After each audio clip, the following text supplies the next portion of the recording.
안녕하세요, 루이터 훈민아빠입니다. 오늘은 카카오페이에 대해 한번 이야기해 보겠습니다. 카카오페이는 하반기 공모 대형주 마지막 남은 이제 주자인데요. 상장 과정이 한 3번 정도 미뤄졌나요? 지금 삼수생이죠. 실적이 안 좋아서라기보다 공모가에 대한 눈높이 차이도 좀 있고 정부 견제도 시작되고 해서 그런 측면이 좀 있는 것 같습니다. 오늘 지금 촬영일이 이제 수요 예측 첫날입니다. 오늘 20일인데요. 오늘 20일과 21일 수요 예측을 거쳐서 공모가가 확정된 뒤 25일과 26일 날 청약을 하는데 25일 날 기자간담회가 잡혔을 정도입니다. 청약일 날 기자간담회를 하는 것은 제가 공모주 투자 한 15년 동안 하면서 처음 보는 일인 것 같습니다. 그만큼 이제 카카오페이도 이번 상장이 제대로 진행될지에 대한 확신이 솔직히 없었던 것 같아요. 여러분들도 마찬가지로 좀 고민하실 것 같습니다. 카카오페이 청약을 해야 될지 말아야 될지. 결론부터 말씀드리면 카카오페이 청약은 충분히 승산이 있는 게임입니다. 오늘 들어오기 전에 기관 투자자들과도 좀 연락을 좀 해봤는데 분위기가 속 나쁘지는 않았어요. 그렇지만 몇 가지 포인트는 좀 짚어볼 필요가 있겠죠. 키워드 한 5가지로 꼽아서 이야기를 해보도록 하겠습니다.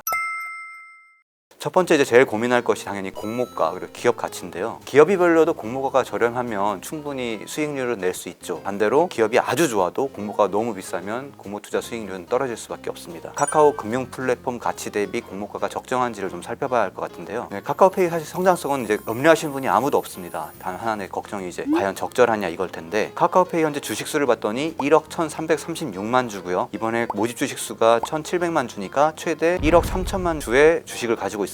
공모가가 6만 원으로 정해지면 시총이 이제 7조 8천억 원대고 9만 원이면 11조 원이 넘어갑니다. 금융사로는 거의 삼성화재 이상의 시가총액을 갖게 되는데요. 하지만 매출은 지난해 기준 2천억 원대에 불과합니다. 지난해 2,844억 원이었고 다만 성장률은 높아서 올해 상반기는 2,163억 원이었습니다. 이건 긍정적인 포인트인데요. 결제 매출 비중이 1분기에 62% 그리고 금융서비스가 32%였습니다. 금융서비스 매출이 2018년 0.2%에서 30% 넘게까지 오른 거는 상당히 이제 긍정적인 포인트인 게 금융 서비스는 사실 무한 확장이 가능하거든요. 근데 결제액이란 삼성페이도 있고 기존 신용카드들도 있기 때문에 시장 자체가 아주 크지 않기 때문에 금융 서비스 매출이 올라가고 있다는 점이 상당히 긍정적으로 볼 수 있는 포인트인 것 같습니다. 하지만 이제 공모가가 적정하냐는 건 좀 다른 문제인데 일단 이제 카카오페이가 이번에 청약할 때 공모가를 EV 세일즈라는 방식을 하는 걸 썼어요. 이게 뭐냐면 기업 가치 대비 매출액입니다. 이익이나 이런 지표는 고려하지 않고요. 매출이 얼마나 빨리 성장하느냐에 따라 달리는 문제인데 EV 세일즈로 상장하는 기업은 우리나라에 거의 없었어요. 삼성바이오로직스 한번 했었고요. 당시 삼성바이오는 이제 적자 기업이었기 때문에 했었고요. 또 이제 유명한 기업이 한 곳이 있는데 쿠팡, 나스닥 시장 상장하면서 EV 세일즈를 적용을 했었습니다. 쿠팡도 마찬가지로 조단위 적자가 나는 기업이지만 매출은 빨리 성장하다 보니까 EV 세일즈로 했었죠. 하지만 지금은 쿠팡 주가가 좀 부진하거든요. 이게 결국 EV 세일즈는 매출액만 보는 지표다 보니까 약간 한계가 좀 있는 것 같습니다. 삼성바이오로직스 같은 경우는 아예 공모가가 깨져서 시작했기 때문에 공모 투자자들이 손해를 봤던 케이스고요.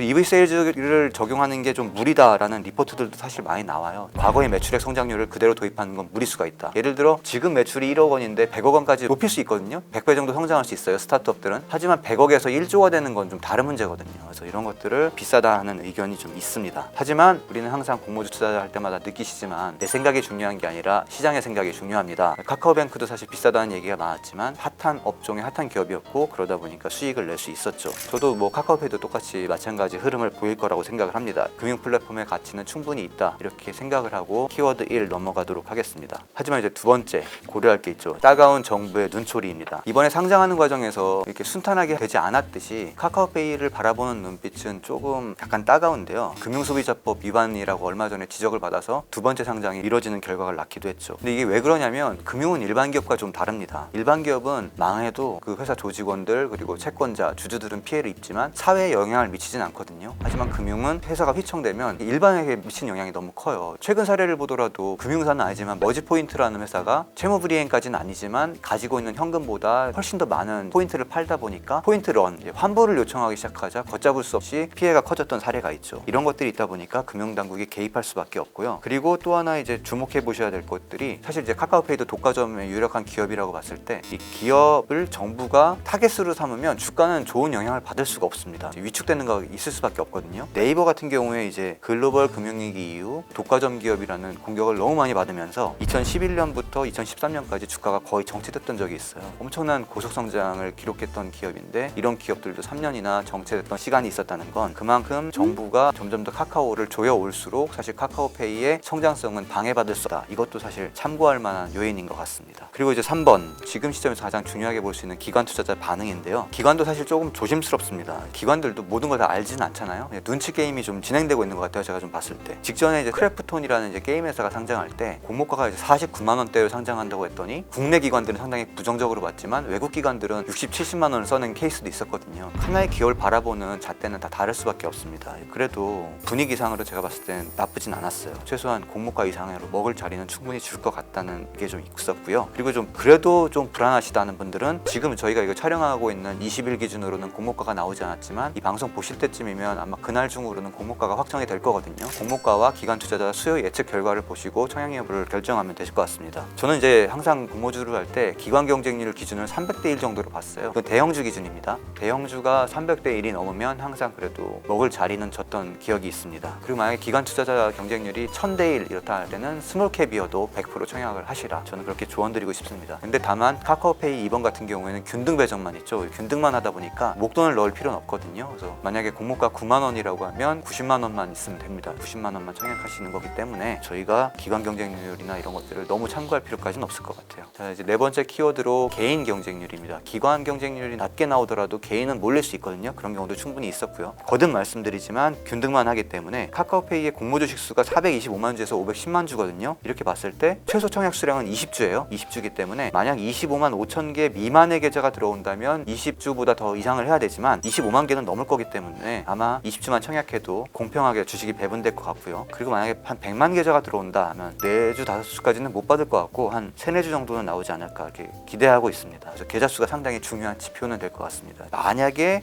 주식을 몇 주 못 받으셔도 뭐 한 주, 2주밖에 못 받으신다면 그만큼 엄청나게 많은 개인 투자자들이 몰렸다는 뜻이고 상장 이후 주가 흐름은 더 좋을 수 있거든요.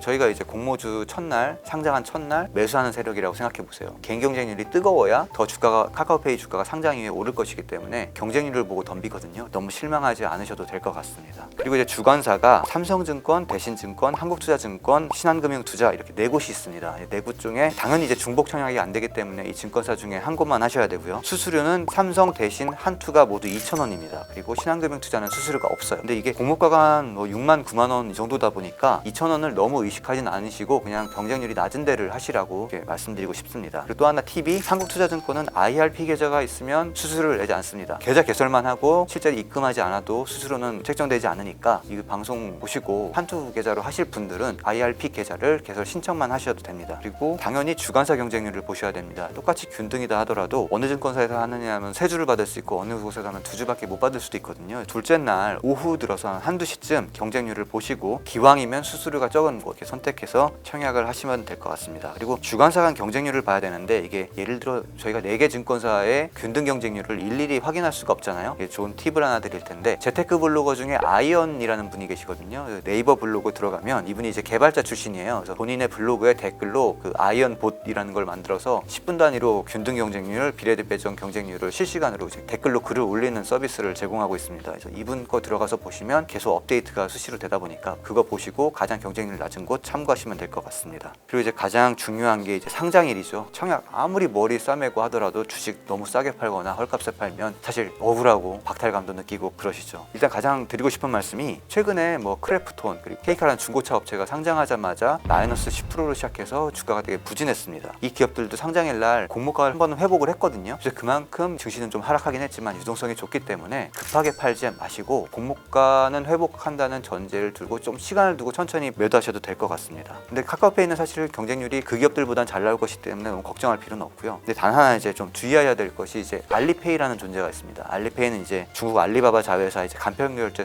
서비스 업체인데 여기가 카카오페이에 청약을 했어요. 그래서 과거에 한 3,400억 원을 투자해서 지금 지분 가치가 한 4조 원 이상이더라고요. 여기가 이제 10배 이상을 먹는 회사인데 알리페이가 이제 2대 주주인데 보유 물량이 39.12%나 돼요. 그리고 여기에 28.47%는 보호예수를 걸지 않았습니다. 보호예수를 걸지 않았다는 게 무슨 얘기냐면 상장 첫날 바로 팔 수가 있어요. 사실은 2대 주주면 상장 때 이제 보호예수를 거는 게 약간 에티켓이거든요. 근데 왜 안 걸었을까 생각해봤더니 요새 좀 중국 사정이 좀 뒤숭숭하잖아요. 이게 좀 정치 스캔들로만 가면 얘기가 좀 커지긴 하는데 알리바바가 해외 투자하는 거를 중국 공산당 정부에서 좀 예쁘게 보지는 않았었거든요. 그래서 아마 어느 정도는 국내 투자금을 중국 본토로 환수해 가지 않을까 않을까, 이 생각은 좀 합리적으로 하셔야 될 것 같아요. 그래서 28%의 물량이 언제 나올지 모르지만 나올 가능성이 좀 있습니다. 이 알리페이가 약간 변수긴 하거든요. 그런데 설령 알리페이가 첫날 팔더라도 그렇게까지 시장에 충격을 주면서 팔진 않을 거고, 또 대기 매수도 좀 있을 것이기 때문에 너무 섣불리 팔지 마셔라, 이 정도 얘기 드리고 싶고요. 기본적으로는 그 공모주는 9시에서 9시 반 사이에 팔 것을 추천드리고 싶은데, 카카오페이는 약간의 변동성이 또 나올 것 같기도 해요. 얼마 전에 그런 걸 여쭤보는 분이 계시더라고요. 왜 공모가가 한 2만 원인데 굳이 18,000원에 시초가부터 손해보는 가격에 대량으로 물건을 집어던지는 투자자가 있느냐. 이게 대부분 기관과 외국인이거든요. 기관과 외국인은 공모가를 생각한다기보다 그 당시의 분위기에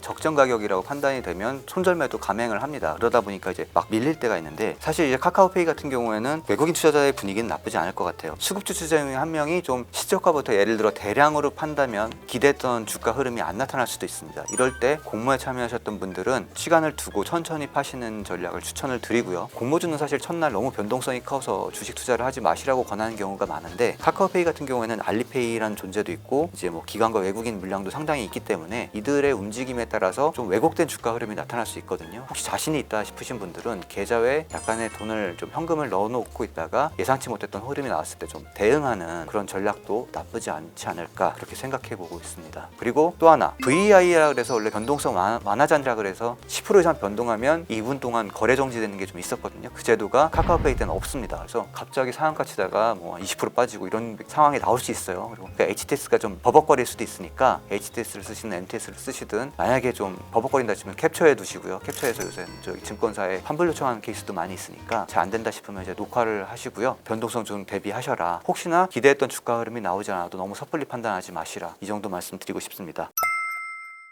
키워드 5가지로 정리해서 말씀을 드렸는데요. 그 계좌수가 많이 들어온다면 그만큼 상장일날 좋은 주가 흐름이 나타날 가능성이 높습니다. 그리고 또 하나가 알람을 그냥 설정해 놓으세요. 그래서 둘째 날 26일날 점심쯤에 실시간 경쟁률 데이터를 보시고 가장 경쟁률이 낮으면서 수수료 없는 곳 선택해서 청약을 하시고요. 마지막으로 이제 상장일에 예상하지 못했던 주가 흐름이 나올 수 있다. 이때 이제 VI도 없고요. 알리페이의 존재가 있기 때문에 이걸 고려해서 변동성이 상당히 클 수 있습니다. 그래서 섣불리 그냥 팔지 마시고요. 한참 위에 올려 매도 주문을 넣어도 체결될 가능성이 있다 보니까 이런 거 좀 고려해서 하시고, 많이 떨어졌다 싶을 때는 한번 과감하게 매수하는 전략도 나쁘지 않지 않을까, 이렇게 추천드리고 싶습니다. 그럼 이제 카카오페이 설명 마치고요. 청약 잘 하시고 높은 수익률로 계좌를 살찌울 수 있기를 바랍니다. 감사합니다. 부민 아빠였습니다.